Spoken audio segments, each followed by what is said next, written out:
저희 회사의 창업 이념, 창업을 할 때 가장 기본적으로 제가 생각했던 부분이 첫째는 생존이라는 겁니다. 생존.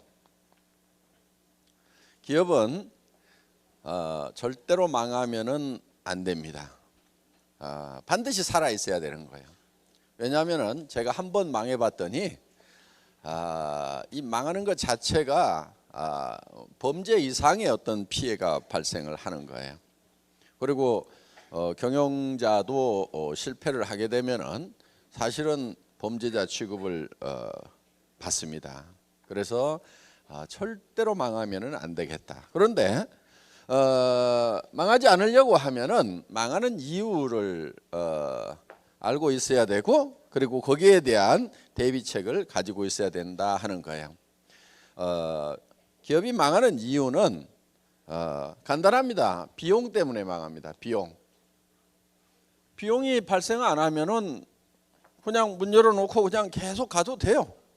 그런데 이 고정적으로 발생하는 비용 때문에 망하게 된다 하는 거예요. 그래서 이 비용이라는 것이 이제 고정비하고 변동비로 나누게 되는데, 고정비 중에서 예를 들면 가장 큰 게 인건비입니다. 인건비. 그리고 이제 사람이 있으면은 사무실도 있어야 되고, 이런 임대료가 나가게 되고, 기타 등등 회사가 존립하는 데 있어서 필요한 그런 비용들이 나가는데, 이 인건비를 줄일 수 있는 범위 내에서는 완벽하게 줄여야 되겠다.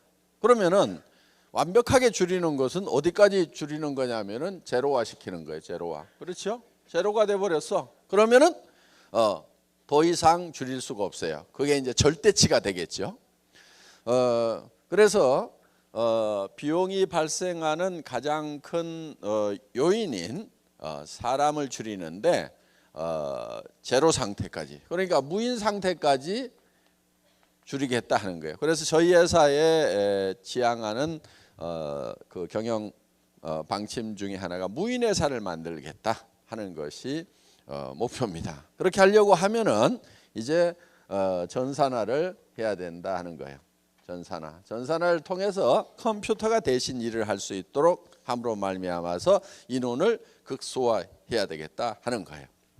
왜냐하면은 성장에 따라서 거기에 이런 인력을 확충을 하고 거기에 맞춰서 비용이 성장하는 데 따라서 점점 증가를 하게 되는 겁니다. 그런데 이 매출은 어느 상황에서 급격히 감소를 하는 그런 사태가 생길 수도 있는데, 인력을 급격하게 그만큼 줄이기가 힘이 드는 거예요. 그러다 보니까 이제 그 인력에 들어가는 비용을 감당을 못해서 기업이 도산을 해버리는 경우가 있다 하는 거예요. 그래서 저희 회사는 절대 망하지 않는 회사를 만들어야 되겠다.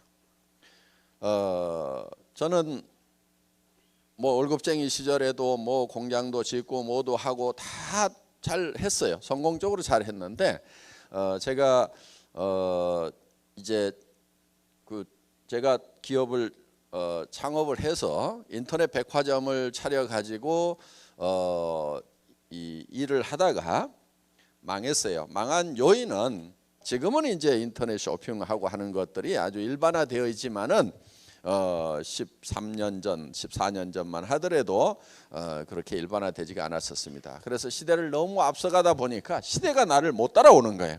그러다 보니까 쫄딱 망한 거예요. 그래서 기업은 절대로 망하면 안 된다. 그러니까 망하는 원인이 뭐냐면은 바로 비용 때문에 망한다.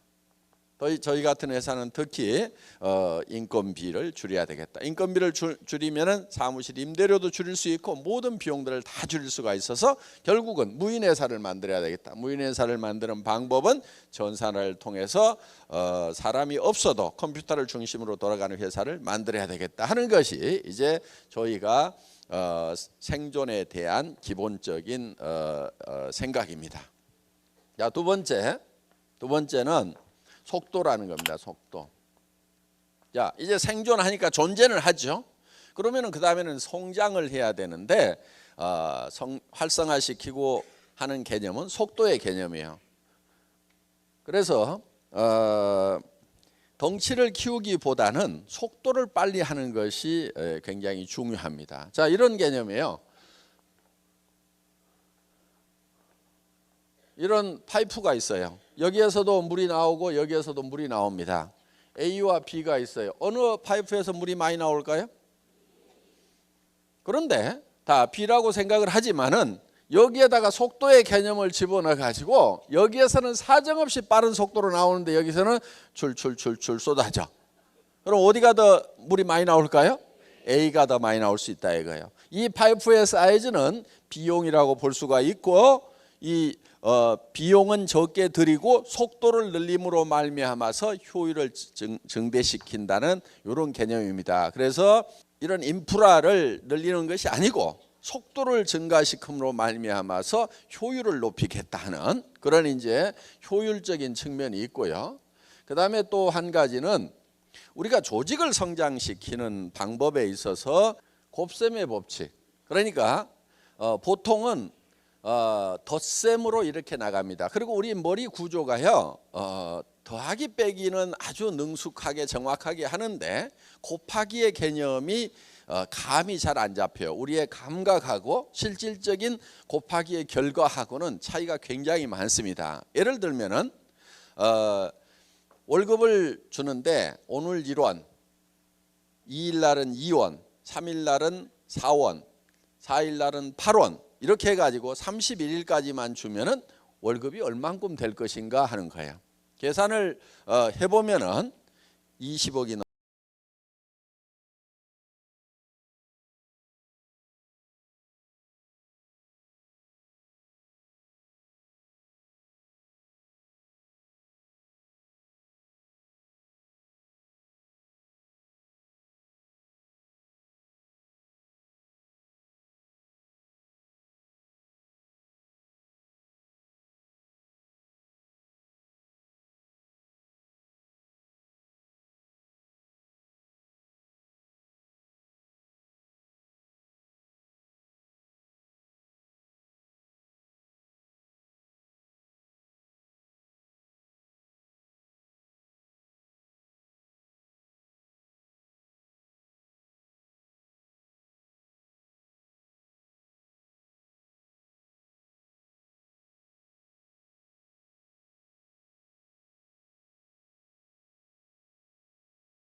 떨어져 나가버리는 사람도 없고. 자, 여기에는 경영자도 있겠죠. 경영자. 그렇죠?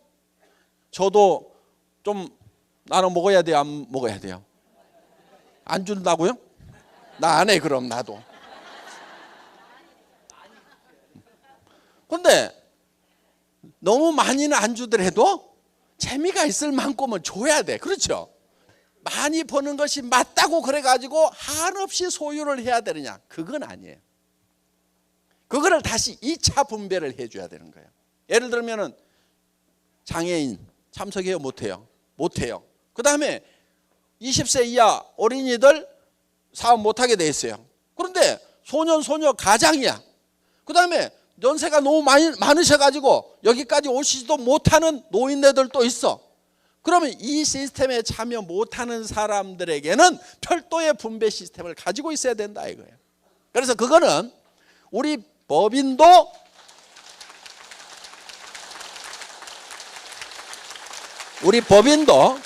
그 시스템에 참여를 할 거고, 저도 개인적으로 보는 것이죠. 그러면 거기에 대해서 또 다시 제2차적인 분배를 할 수 있는 시스템을 갖춰야 된다 이거예요. 그렇지 않으면 제가 1%가 돼버려요. 1%. 그럼 99%부터 지탄을 받는 대상이 돼버릴 수가 있다 하는 거예요. 그래서 일정한 금액 이상이 되는 부분에 대해서는 그거는 흘러 넘쳐가지고 다른 쪽에 또 분배가 2차적인 분배가 돼야 된다. 그래서 제일 좋은 분배는 이 우리 애텀이라는 회사의 기업 시스템 안에 들어와 가지고 활동을 하면서 역할을 하면서 여기에서 자기 몫을 분배받아 가는 것이 제일 좋아요. 좋고, 그 다음에 할 수 없이 커졌어. 그러면 거기에 대해서는 2차적인 분배를 해서 주변에 또 안전장치를 마련해 놔야 된다. 애텀이 사업하는 사람만 무지무지하게 부자고 못하는 사람들은 쫄쫄 굶고 있고 맨날 다 거지돼 있으면 그 살기 좋겠어요? 그래서 그 사람들에게도 뭔가 사회적으로 돌아가는, 이렇게 해서 분배가 잘 되면은 효율이 극대화되는 거예요. 그러면은 이게 전체가 계속해서 발전을 하는 거예요. 근데 이게 언밸런스가 져가지고 어느 놈이 너무 많이 빨아먹어 버린다. 예를 들면 사업자 중에서 사업자가 사정없이 세가지고 많이 빨아가 버리는 경우도 있어요. 가부와 와가지고 어떤 식으로 빨아가냐면은 사업자 협의회가 회사에 납품 공급권을 가져. 그거 안 주면 우리 다른 회사로 가겠다. 그러면 경영자가 그걸 주라고 그래. 그러면 수당은 35% 이상 못 주니까 납품하면서 거기서 기업을 하나 차려가지고 여기 통과시키면서 이렇게 해가지고 사업자들이 이익을 남겨먹는 이런 수법들 내가 알아. 어떤 회사가 했는지 안단 말이에요. 이런 거 못하게 하는 거예요. 그러니까 우리 회사는 예를 들면은 그런 거를 요 회장도 할 수가 있어요. 그렇죠? 납품하면서 중간에다 회사 하나 넣어가지고 여기다 이익 떨어뜨리고 이런 거 할 수도 있단 말이에요. 이런 거를 하면은 절대로 안 되는 거예요. 이거를 못하게 하는 거예요. 제 아주 친한 분이 이거를 하겠다는 거예요. 아니 나 혼자 먹겠다는 거냐, 너한테도 좀 나눠줄 테니까 회사 하나 차려가지고 중간에 거쳐가지고 내가 납품을 해주겠다 이거야. 그래가지고는 하겠다는 거. 이 친구하고 내 사이 나빠졌어요. 하지 말아라. 그런데 쟤 변했다 이거야. 쟤 변했다 이거야. 어차피 뭐 받고 하는데 그 자기가 좀 여기서 해가지고 같이 나눠 먹자는데 얘가 나빠졌다는 거예요. 제가 나빠졌어요? 안 나빠진 거예요. 그래서 너하고 사이 안 좋다네요. 안 좋아졌어. 내가 이렇게 얘기했어. 그거 네가 그거 하면은 내 동생들이 가만히 있겠냐? 그렇죠? 삼촌이 가만히 있겠냐? 조카들이 가만히 있겠냐? 어이 큰아버지 작은아버지 나도 좀 해먹읍시다 하고 벌떼처럼 달라들 건데 누구는 해주고 나는 안 해주냐고. 너하고 원수 안 되려고 내가 이걸 해주면은 주변에 있는 사람들하고 다 원수 된다 이거야. 그러니까 이런 걸 하면 안 되는 거예요. 사업자분들도 뭐 아이템 가져가지고 중간에서 마진 남겨 먹으려고 하는 사람들이 있어요. 그거는요 될 일도 안 돼. 그렇게 하면은 안 해버려. 그거는 제가 일부러 그 아이템 안 실었으면 안 실었지 그런 시스템은 절대 안 만들어요. 그러니까 여기에서 역할이 없는데 이 부가가치 창출을 못하는 그런 데다가 누수되는 거, 이거를 철저하게 막아야 돼. 첫째는 막아야 돼. 그 다음에 균형 잡힌 분배를 해줘야 된단 말이에요. 그러니까 여기에서 어떤 역할을 하느냐에 따라 가지고 하는 만큼 그만큼을 적당하게 줘야만이 이 효용이 극대화가 될 수가 있다 하는 거예요. 그런 측면에서 지금 우리는 이제 균형이라는 것을 생각을 하고 경영을 하고 있다 하는 겁니다. 여기까지 하도록 하겠습니다. 수고하셨습니다.